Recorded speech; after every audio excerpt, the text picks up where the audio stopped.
Hello everyone, Cukes here, back for another video. And today I have a topic that barely anyone talks about power scaling in general, and that's Power Ranger Inverse. And I feel like it's very underappreciated, and sometimes it can be complex, but like, most times it's like, oh, new monster from this episode is greater than this monster from an older episode. And yeah, that is true, but I have a matchup that's not so simple, I'd say.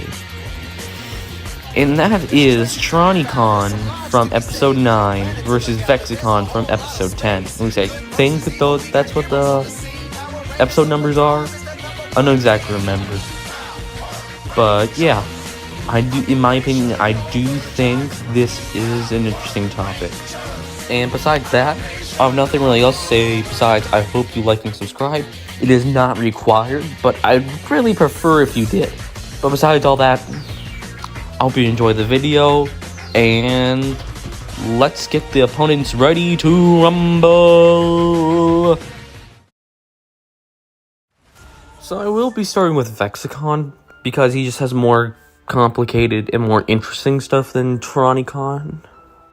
But to start off, Vexicon should be above all regular mutants due to being the X-Fault, which Frax states holds the most vicious and dangerous criminals, which would correlate in power due to some stuff I'll show in like a few seconds after the clip plays.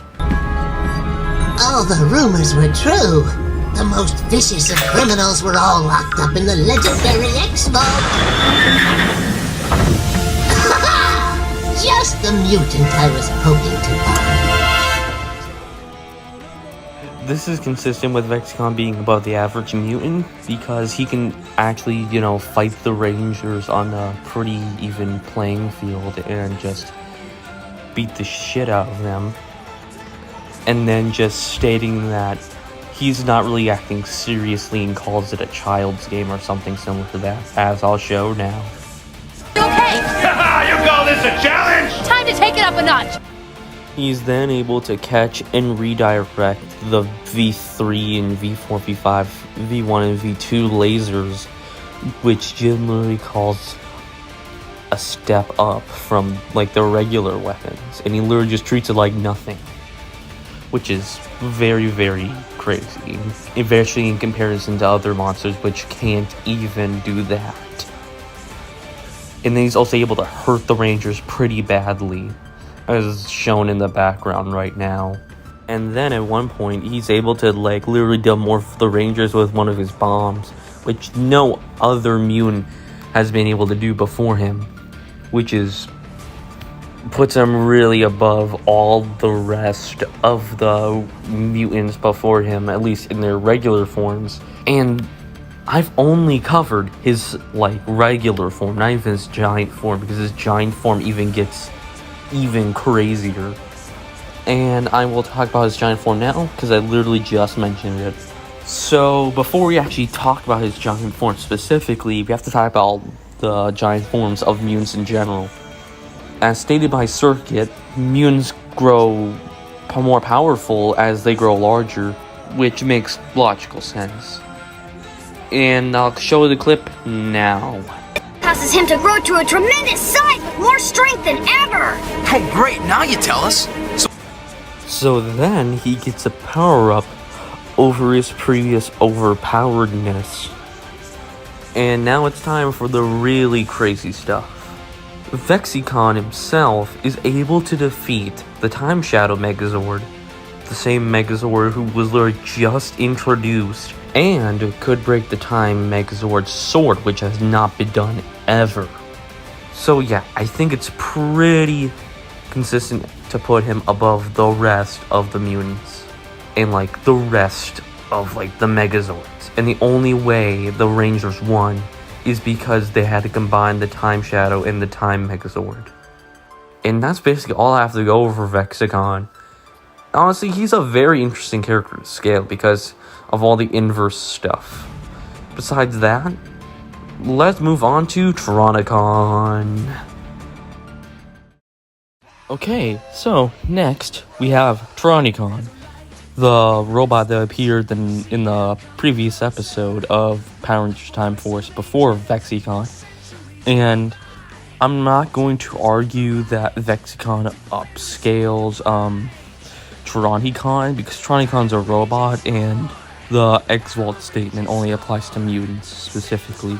But Tronicon does have a similar statement to that, with him being powered by the Trizerium Crystal even when he's small, with the same Trizerium Crystal being said to be able to change the future.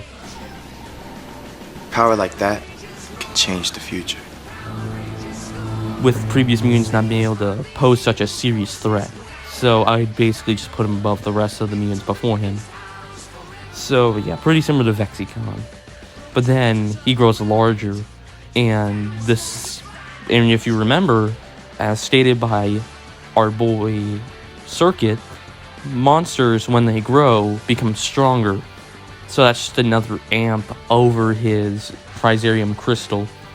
Besides all that, there's nothing much to go over him besides him being able to somewhat contend with the Time Shadow Megazord before getting one-shotted.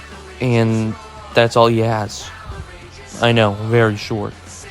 But hey, he's still above the rest of the mutants, which is something not everyone can do before episode 9. So yeah, I'm just gonna move on to the verdict because I don't have really anything to say besides just what's already been stated. Although he does also have like a force field. Not sure how the heck that's supposed to help. Let's move on to the verdict. So, the verdict. The verdict should be pretty simple and pretty self-explanatory if you watch the video.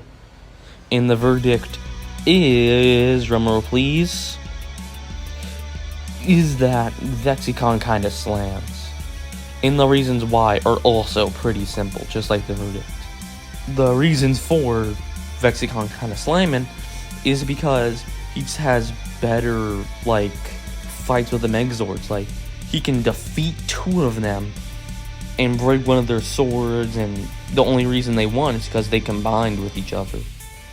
While Tronicon got defeated by the Time Shadow Megazord, one of the Megazords, Vexicon, defeated with no difficulty. So yeah, I basically just rest my case there.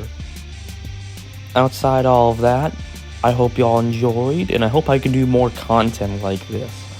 Not just Power Ranger Inverse, just Power Ranger scaling in general. But yeah, enough yapping for me. And yeah, see you next time, fans.